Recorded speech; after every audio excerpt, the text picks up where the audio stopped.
تعنا هبلي كم يتنيحكم خبركم تملكتنا الساعة زيز مرزنا يوم صابات بيزنس حزنا لكم قربنا لنا سنة صنحون أب مدايب سالسايز وصقبر يوحنس كحسن ببركة هاجر أب استقايد وددر مهزو قداماي بموصات عواتي $15 كوين اللو أفت استقايد هاجر لخ وددر مهزو زي تعوتو تشعت تجارو أب معرفون فرتي الله بانقا أقباب لا تغير لو مالو جنت كحسايد ما تخطاتيلات الله سالساي زوصه قبر يوحنس كحسن تلفزيون تግራይ ኣብ ዘዳለው ውድድር ምህዞ መዳይብ 2017 ዓመተ ምህረት በምህርት ሕሩይ ጻዕዳ ዓሳ ሳልሳይ ደረጃ በመሓዝ ተዓወተ መንእሰይ ገብረ ዮሐንስ ክሒሰን በብርክ ሃገር ኣብ ዝተኻየደ ውድድር ምህዞ ቀዳማይ ብምዃን ብር $5000 ተሸላም ኮይኑ እና ናይ ዓሳ ሕሩጭ ሒዘ ኸይዳ ኣነ ዓጽማ ዓሳ ናይ ሕሩጭ ጻዕዳ ዓሳ ልበሃል دي تعد عسل بحال عزم الناس كومو فلاي سللي تعم ستيل اسكا هذي نباخن صنيحنا هذا انا جن لمنتاي باخن زن احنا خل لمنتاي نطمي منامن اللي تبكسه ያው ሕሩጭ ዓሳይ ሰሪሕ ዲን በጣም ደስ ልል ነገር ከሁሉ በጣም ለሐጎሰና ኩልና ተሸለምተኔና ካፍቶም 10 ሴሌክት ተገበርና ኩልና ተሸለምተኔና ዘን ማክሲማም 5000 ነይሮ ቀዳማይ ልወጽ 5000 USD ነይሮ ቲ ቶም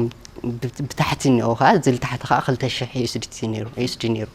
هذه أو فاينانشال نشتري تحجزنا لنا يترفنا أيوجنا ستيل لقاح كماشاتي لنا ندلينا خالوت ندلينا بوان وجن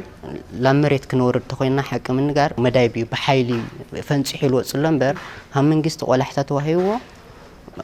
مريت توهيو ويجزيو دي ويقام مريت توهيو كسرحني وها نتم بلوصات تشلمتي وددر مهزو تقبيلهم زتباوعو مكتل بريزيدنت جزياو محدار تግራይ አይታማን ኢላሰፋ በማህበረ ቁጠባዊ ፖለቲካዊ ተሐሲያ አበዘላ ትግራይ ኮይንኩም ነዚ ውጽኢት መምጻኹም ትግራይ ሰብ ምህላዋ ዘረጋግጽ ኢሎም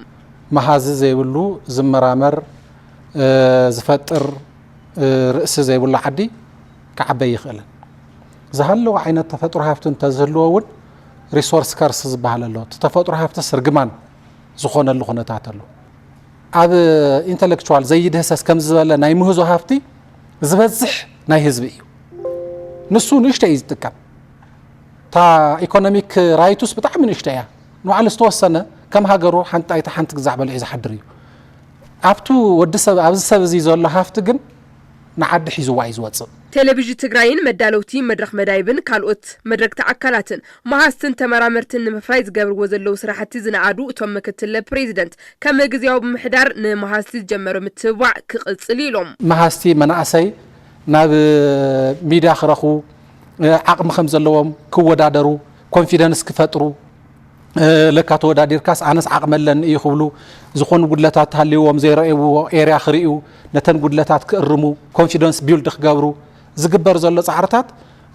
ኩሎም ሳይንስን ቴክኖሎጂን ቢሮ ጉዳይ መናእሰይ መዳይብ ቴሌቪዥን ትግራይ ስፖንሰርሺፕ ዝነጥፉ አካላቱን በጣም ምስጋና ይግቦም ኣብ አሉላ አባነጋ መዕርፎ ነፈርቲ ተረኺቦም አቀባብላ ዝገበሩ ሓላፊ ቢሮ ጉዳይ መናእሰይ ትግራይ ኣይተሓይሽስ ባጋድስ ከም ቢሮ ኣብ ድሌታት መናእሰይ ዘተኮረ ስራሕ ንምስራሕ ዘልዓዕልን ዘመላኽትን ዓወት ኢሎም ህዝቡን ትግራይ ኣባኹም ዓብይ ተስፋ ኣለዎ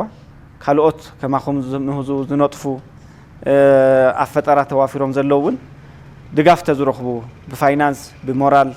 ካብ መንግስቲ እውን ምችው ኩነታት ተዝፍጠረልኩም ነይሩ እንታይ ኢኹም ትሰርሑ ነርኩም ዝብል ክንሓስብ ከለና ዓብይ ተስፋ ዘስንቕ ዓብይ ዓቕሚ ከም ዘለና እውን መርኣያ ዝኸውን ነገር ኢኹም ሰሪሕኩም መጺኹም ከም ቢሮ ጉዳይ መናእሰይ ቢሮ ሓላፊ እውን ንቐጻሊ ኣበየናይ ዘርፊ ኣበይ ክንሰርሕ ከም ዘለና ኣብ መንእሰይ ዘሎ ዓቕሚ እውን ከመይ ገርና ክንጥቀመሉ ከም ዘለና መምሃሪ ኮይንኩምና ስለ ዘለኹም ልዑል ተሓጓስ ተሰሚዑኒ ኣብቲ ዝተኻየደ ሃገር ለኸ ውድድር ምህዞ ካብ ቀዳማይ ካልኣይ ቀጺሉን ዝለዓለ ደረጃ ብምሓዝ ካብቶም ዝተሸለሙ 20 ተወዳደርቲ 9 ካብ ትግራይ ከም ዝተዓወቱ ድማ ንምፍላጥ ተኻኢሉ حضرت بوتان مبلشاو ጸባ ማሽን ስራሕቶም ዕንቅፋት ከም ዝኾኖም ኣብ ወረዳ ዶግዓተን ቤን ኣብ ጸባን ውጽኢት ጸባን ዝተዋፈሩ ወገናት ገሊጾም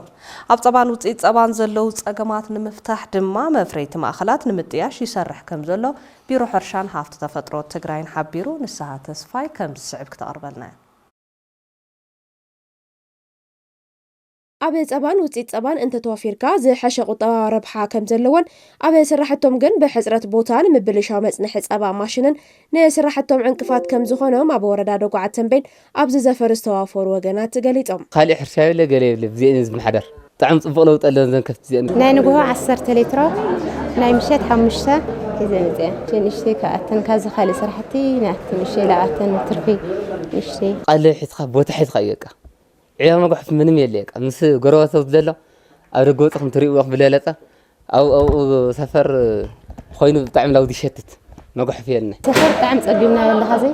سفر يبلنا صبي سفر يمينا أب متأثر عداقات أبان بوتان تأجم كم زلوز قلتو أب ومبر مغربي تأبا محبر قالولات أبا مريم قرارو أيتا تسفى حقوس قبر مريم منقستي في التحق قبر اللهم تأويعم معلتها وصعبة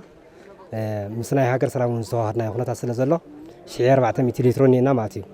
سلازي شعير 400 لتر زي بياو سنكزي ماشين يكون هاي ترانسبورت زيولو بمهلاو جن ያው ጻባና ናታና ጎለ ያው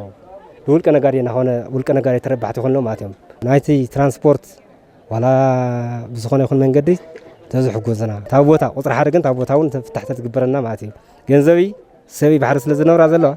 ናይ ገንዘብ ቦታ ለወይኑ ናይ ሰብ ቦታ ለወይኑ ተፍልይ ሃለይ ኣብ ጸባን ውጽኢት ጸባን ኣብ ምትእሳር ዕዳጋን ካልኦት ዘለዉ ጸገማት ምፍታሕ ዝተፈላለዩ መፍረይቲ ማእኸላት ምኽፋት ይስራሕ ከም ዘሎ ዳይሬክተር ልምዓት ሃፍቲ እንስሳን ቀለብን ቢሮ ሕርሻ ኣይተ ሰለሞን ነጋሽ ይዛረቡ ባጠቃላሊ ናብ 10 ዝኾና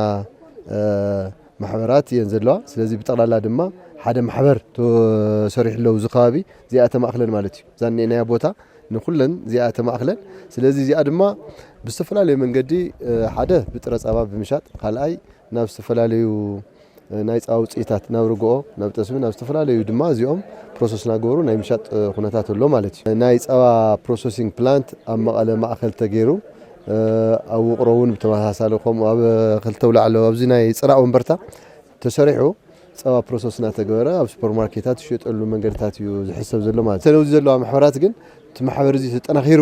ብንእሽተ ጀሚሩ ናብ ዝሐሸ ደረጃ ክኸይድ እዩ መንግስቲ እውን ዝድግፍ ዘሎ ማለት እዩ بمسعاب كنتات شرف وصا زرء صدقة أنجدنا أبزد ما قدمنا كنسنابت لوام قبل كده مساخن صنيحة سلام